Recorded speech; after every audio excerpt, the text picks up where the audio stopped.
Yung tipong mag-isa ka lang maligo sa sapa. Tara, samahan nyo ako. Swimming tayo. Grabe, ang lamig ng tubig. Sarap lumangoy. Ano pang hinihintay nyo guys? Tara na. Yung nag-outing ka mag-isa, tapos sa gitna pa ng gubat, tapos wala ka ibang naisip kundi yung maligo.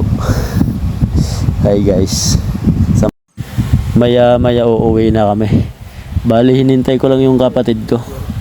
Bali kinuha yung isang kalabaw namin nandun sa taas. So tamang upo muna dito. Pagkatapos manugwe sa kabaw, tamang tambay muna dito sa buntod. Hi guys. Good morning guys. Pagising sa umaga, sabay banlaw agad ng labahan. Dami kong labahan.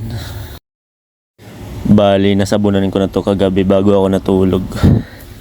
Tapos ngayon maaga na ako gumising para banlawan.